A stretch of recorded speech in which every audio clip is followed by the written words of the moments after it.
Okay, so one thing that vexes me about the Rahdues wheel reading is the way that they have set up the inner circle is the present, the middle circle is the future, and the outer circle is the past. They set it this way because it's closest to the past life here, closest to this past life, what's going on here, closest to the past life going on here. We have experiences, we have personal situations, we have people in the past life, and this is relative to the past 28 days or so, according to its own instruction for this reading. So this is the past, but the future and the present are right here. And they're in that order. To me, it's kind of a little bit strange, but this is how it goes. So we're going to take a look at what's going on and see what we can figure out from this, okay? So we've got the past, the present, the future. Is that correct? Yeah, that's correct. Here's my little chart here going on. Let's see what's going on. We're going to look from the past first. So we're looking for the most recent past in the karmic path, going on the most recent path, leaving some baggage behind, leaving the rough waters for smooth. Presently, in this space where you feel like you're not getting rewarded for what you need, and in the future, there needs to be more karmic justice coming through for you. In your own karmic path, there needs to be a balancing. The scales need to balance. Here we have the security and relationship zone. Last month or so ish, stress, anxiety, this desire to do something different, to go to your higher self presently. Honoring the higher self is something you're called towards, and holding that in integrity and charging forward towards that is what's in the future for you. Right here, we have the plans, the ideas, the philosophies in the recent past, just trying to balance things, keep the flow, not rock this boat, so to speak. But now you're leaving this troubled water behind. You've been the one holding the stability for too long, and it's hard. It's been unstable in certain areas, and you can't be responsible for everybody else's stability. This is the recent past. In the present and the future, the present, it's a heavy burden to carry. You're almost done carrying it. And in the future, you will see some of the losses that were a high price to pay, and you're going to go a little bit more towards your intuitive self. This is your intuitive self recognizing the loss, recognizing how the idea of what's supposed to happen or the plan may have not worked out as much as your heart wanted it to in the way that you thought it would. So no surprise there. Our plans often get challenged. So the juggling balancing game, you're pretty much done with. It's like that's part of the loss. You're not going to be the one that's compensating for something else that comes up short. You're wanting to set this burden down, and you're wanting to be in the role of queen and understand to follow your spirit. Now here we have the background and home and parents. In the past, woman of means, woman who has enough money, who sits pretty, who has a full accounting of what's going on, a very pragmatic queen here. The one that knows what's going on, knows the dollars and cents of a thing, right? Knows how to add value to anything. In the present, she feels stuck to this role, stuck to this role. And then in the future, getting rid of some of these painful things, perhaps shifting some of the responsibilities, because in the past it's been too much. In the present, it creates a burden for your plan. So there's something going on with this. What are we seeing here in the hopes and desires and pleasures in the past? This balancing right here, we see it here, we see it here. This is to do with the plans. This is to do with how our hopes and desires were. We wanted things balanced, and we've had the strength to be able to do things. You had the strength to carry this out, carry this out, carry this out. But now you want to follow the gentle nudge. Now it feels like more force rather than following the gentle nudge, which is what in the future you're going to want to do. The strength, the dogmatic strength to put in the time to do the daily grind over and over and over, to stack the coins, to stack the things, to learn and master something, to have craftsmanship and mastery over something. This is the card of work, work, work. This is something that's going on for your hopes and your desires. You knew the work is necessary, so you do the work. You hope for financial gain and improvement. This is what has been hoped for, but you're feeling still out in the cold, left out. Something didn't play out how it was supposed to. It was supposed to go tra la la la la, yet here you are. And this is a card that looks very desolate, a little bit of isolation going on. Now here you want to charge forward. You want more warmth. You want more sunshine. You want more adventure, frankly. You want more inspired activity going on. This is the hopes and desires and pleasures. Health concerns. This is the concerns around you immediately. Health concerns. Death and tax is inevitable, right? This is a transition. This is death and rebirth. And this is something that's inevitable. An inevitable change has already occurred within your health. Now, some people would see this and freak right out, but the end of a version of you has happened in the present. In the past, there was the magician. You could move the forces, make and manage, move things around, juggle, make a trick happen, pull off a trick, pull things together. You have the ability to do that. You will always have the ability to do that. It's in the past quite strongly, this ability to compensate and balance and make balance. However, you're learning in the future that if you want to have your health, if you want things to matter to you for your own mental sanity, to get rid of some of this upset and anxiety and worry, you have to quest for the grail and your happiness for yourself. This is romantic ideals, yes. Romantic notions, yes. But when it comes to your health, you're having to ride the white horse for self. All right. So now we go into this section of partners and loved ones. Partners and loved ones, past, present, future, right? Past. There's almost like you have to have a reprieve where you're taking up arms or escaping the battlefield, and there's three more swords, and you have to just go drop one sword for a sharper sword and go out and face the battle again, over and over and over. This is the card of retreat. In the past, you've wanted a retreat, you've wanted space, you've wanted time, but you're there and it's like you can barely catch your breath.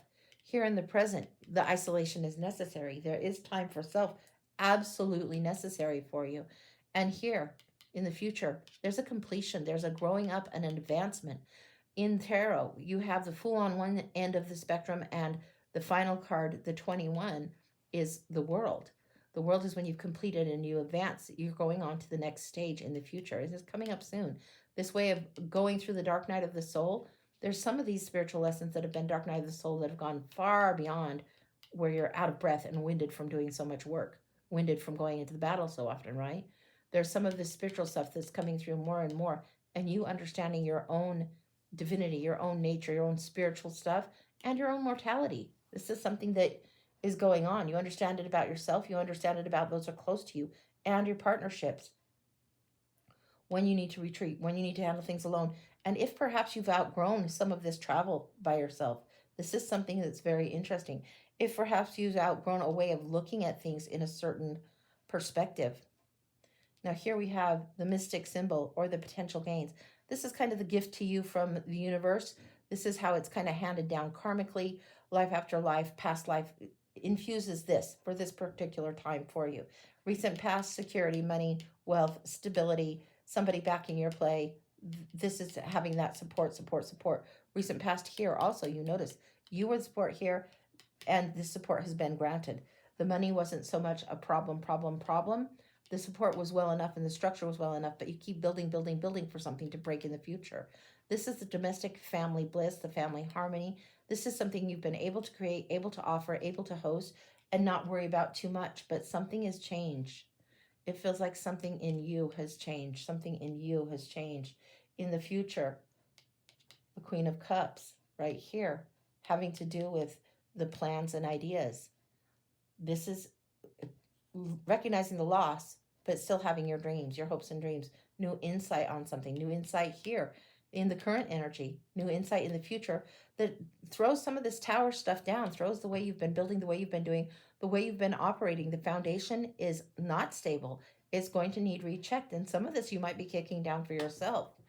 Now, as the key cards that we're seeing in the middle, we're seeing the new start in the future. We're seeing the waiting in the past. And we're seeing in the present this change of identity and wanting something new and refreshing.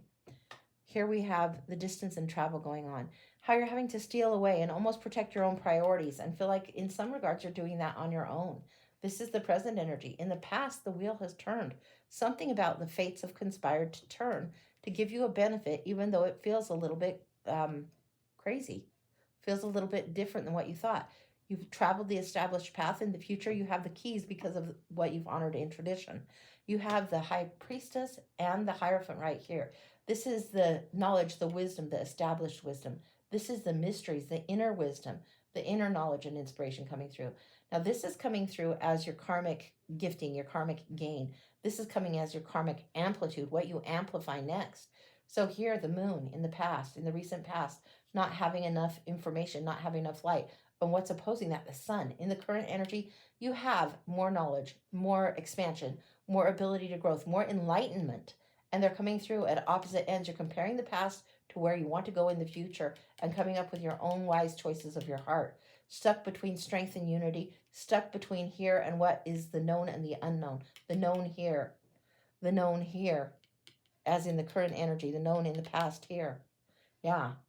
Going forward, we're seeing this section here where your life amplitude and your high priestess and your spiritual stuff is coming in the future. This is a lot of spiritual strength. Rather than muscling through in the past and following the gentle nudge, you are really tuning into your more spiritual side and your spiritual wisdom that comes from within, not just what you've been told.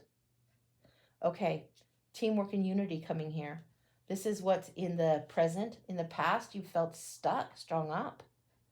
There's something that is a change of a perspective. A willing sacrifice has been made, but this is a strong thing where your perspective must change. This is a perspective change also. This one, the only way the present can change your perspective is by tuning into the emotions rather than thinking, logic. Has to tune into emotions, has to tune into spiritual. Shadow side, in the future, you might try to logic things, or you might try and do things that are what feels like the more tempting route. This is something that you're kind of up against right now, and you want this teamwork and unity in the present. But the shadow lesson has been a long lesson. In the present, you've been walking this shadow lesson a long time.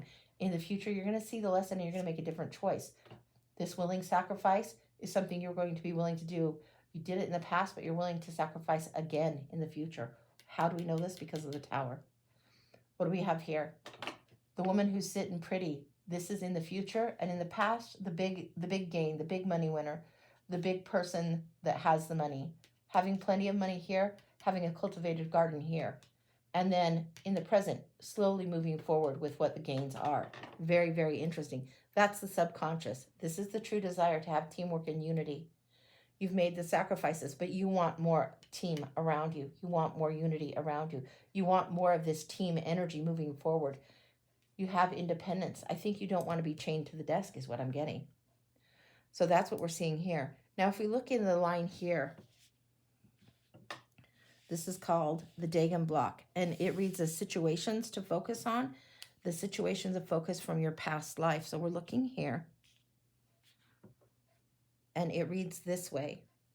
What we're seeing is there was a plan, a logical plan, that you refused the emotions. The logic had to be the stronger thing. Refusing the emotions in order to set up wealth, in order to do a certain task, in order to carry a certain truth that you've been observing, witnessing. It's like being the spy in the camp, being the outsider that's let in, so to speak. So this is every bit as much as being in an industry that's dominated by the other gender. It can also be that you're there, but you're undercover, so to speak. This is what's going on. You've witnessed, you've observed, you've seen, you know the truth, you want to carry this forward. In the past life, this was something you did also. This one doesn't always get the best on communication or the right timing for communication. Here we have the card of the Mother, the Empress. This is expansion and growth. This is what happened before then, and then all of a sudden, mothered energy. If I were to read this in past life context alone, I would say this is somebody that wanted to do all the things that the boys were able to do, but as the girl, she wasn't allowed to do those things. She was capable, just as capable in her thinking and her clear-mindedness, but was refused, wasn't allowed to break into the social circle so much, and then ultimately got the motherhood card. Ultimately had this where, okay, you got to do your part, you got to step up, do the motherhood thing, and the universe will balance it out with you later, that you get to be out in the world doing other things with big important thinkers and thoughts. Universe balances it later. It gives to you as it will. Here we have the Go Be Batman card. It's the Page of Pentacles. The student is really, really ready. The page with knowledge here, and the page with the gold here. The page with the lesson learned, the material gain here. There's something that came out of this role as mother that brought material gain for the household. It helped you advance. There was a situation where there was a perfect partnering, a perfect pairing, an agreement made, a contract made, but it still left you longing. This is kind of the miniature of this hermit here. And this one is saying it still left you longing, left you feeling a little bit unsatisfied. In this particular case, you were probably yearning more for this wisdom and to be in charge of things and be able to do things that your counterparts were able to do, but you were not. And it feels like very much due to gender. Okay, so we're going in here, the people that you dealt with. The Fool card here. This is wanting to do a new adventure, and then this is perfect synchronicity and walking through a perfect threshold of time in order to do something. So the Fool's coming through. The King's coming through here as somebody that is a little bit aloof, a little bit compassionate, but aloof, keeps his distance. This literally is supposed to represent someone who keeps their distance or keeps a distance, has a good heart, but keeps a distance. The star. This is the hope and healing sign. This is something in the past that you were healing and helping others heal. There has been heartache and heartbreak, something to do with this one. Heartache and heartbreak for the king that contributes to your life where you're happy was supposed to be. Somehow it brought what felt like heartache to you. Victorious in all you could do, but it made you feel a little bit miserly, a little bit like there was greed on the deck, or a little bit, how do you say it? Holding back. Holding back is what I would say. I'm going to step around so I can point from the other side to make sure that you can see what's going on. Oh, you haven't been able to see. Let me scooch this. Okay. So the Fool card here. Then we have the Four of Wands here. King of Cups here. Star here. Three of Swords here. This is where the heartache was. And then if we go from here, then there's the victory right there. This is the holding back. Financially, things were stable, but not quite enough. Not quite as much as you want. You couldn't adventure as much. Then here, looks like we have the Emperor here. Somebody was supposed to take on more responsibility. King was supposed to step up, didn't step up. Big overflowing love, big overwhelming love, but somebody was supposed to step up. It's like you have this king here, and this is the Emperor. Somebody was supposed to step up, but they got trapped in ego, trapped and stuck in ego, in emotional overwhelm. This is where the healing and the heartbreak pertaining to this one. There was like something that was stunted. This is stunted, and this is the Fool that's going forward, hoping for all the good hopes of youth that would carry you forward to come lovely, lovely, lovely. But there's heartbreak in some of the foolishness of this youth. Very interesting. And this might be some of the beliefs that you yourself had, but this is how it portrays and plays into situations with others in this past life. Now we're going to go over to this side. See if we can get this over here. Okay. A little bit more movement. Okay. This side here. So we have here the boundaries that are held. Now, this is the experiences that would have been all throughout this past life. The boundaries that are held, there's disappointment and loss here. This is usually the card of bereavement or grief, real big bereavement and grief. If it correlates to over there, the young person who has boundaries that are put up stronger because bereavement and grief, because of what was supposed to be so synchronized didn't play out. Queen of Swords, looking for this Queen of Swords energy. Looking for fairness and truth. Looking for something that is just, something that is pragmatic, something that sometimes is misunderstood, but a righteous truth, somebody that knows how to take care of things, get things handled. The experience of defending, the experience of youth trying to call out and be seen. There's something in here where the experience is not seeing well. It's like almost like the lens that you look through is not clear. And it's not even that it's rose-colored glasses. It feels like it's clouded. It's clouded or shrouded by something. That's what's going on here. There's this a little bit of this fighting energy, this striving and competing and trying to prove self going on here in the past life. And then this evaluation, have you proved enough? Have you done enough? And it's almost like you're trying to do the labor to prove self in the past life. Here we have the truth. And then here we have, this is also clarity, and then we have the decision and then the Lover's contract. It's almost as if you've made this contract, and the Lovers can be about choices just as much as about the lovers themselves. But it's like you had two choices. You could do this again. You could run this gauntlet, run this gamut again. And it feels like very much that you decide to do this because it's soulmates energy over there. You decide to run the gauntlet again, switch the roles a little bit. I don't know that you're necessarily switching the genders. It doesn't feel like that kind of thing. But switch the roles of who is the dominant and who is not. That's what it feels like. Switching the roles, having the clarity. You want to be able to have your knowledge work for you more in the current energy.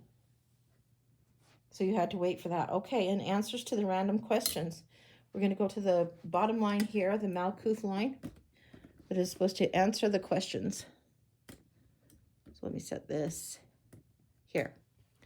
Okay, so the clouded thinking that's to do with the past life experiences. Now you have choices and options. Now, if you were to know all the details of your past life and how in one life you played this role, and then it's almost like you and your partner swapped roles is what I'm getting. It's almost like it was a good trade. It was a well met trade. It feels like it's actually a fairer trade than you can recognize in the present time without knowing what has happened in the past life. It feels like it got switched up somehow. There's a need for celebration, a need to be celebrated and seen and not just tolerated for both parties on this. This feels like for both parties here. This need to be celebrated and seen. Somebody's struggling and somebody's transmuting energy. A little bit of sorrow and grief is being transmuted to joy. This is the card of the bully or the prickly situation, the prickly negotiation. It's tricky to negotiate, tricky to navigate. This is sometimes adding insult to injury. It's like if happiness is what you're trying to negotiate, how dare you be happy because it might come at somebody else's expense isn't the right way to think about it. That's adding the insult to the injury. You can't be miserable enough or stay in the misery enough. If this is a miserable garden, you can't stay there long enough to create your own happiness. You have to do it individually. It's one of the choices that you have to make. It's a choice they have to make also. Then we're going to hear the bully energy. You've proven this point over and over, time and time again. The happiness that you seek, the happiness that you desire, you're not going to wait forever about. You love certain things that bring you joy, certain aspects of being with family, being with friends that bring you joy, and you want to be able to host, you want to be able to have this fulfilling emotional satisfaction, but yet you still long for something. You're waiting for something that seems like just on the horizon, just on the horizon, just on the horizon. Now, this is the Two of Wands. The Three of Wands is where you're waiting, and you're waiting for your ship to come in. The Two of Wands is where you're making a plan. This is a more approachable plan. You're understanding how to harness your fiery inspiration. And even though there's much coming at you, I get through here, and I don't know what this is about. This is something this read is usually done every 3-4 months, right? Seasonally. But this is coming through, and it comes through with the energy of 8 years. 8 years. This is 8 years. I don't know what this is about, but it's like things are coming at you, layering on, layering on, layering on. I don't know what the 8 years is about, but I've got an 8 here that you're longing for, 8 years here, and it's something that you're seeing on the horizon, not so very far away, where you can be approachable, taking the lead, have confidence in how you want to do things, have more confidence and more momentum in what's going on. The momentum that you had to wait for previously regarding partners is something that shifts. That's what I'm getting in here. That's a quick rundown of the Rahdues wheel for you. So I hope that's helpful and hope that explains things and makes more sense to you. Be with it for a little while, but that's what I've got for you. I'm going to lean this in so you can see this and maybe freeze frame a picture so you can get it all. Okay, that's what I've got, guys.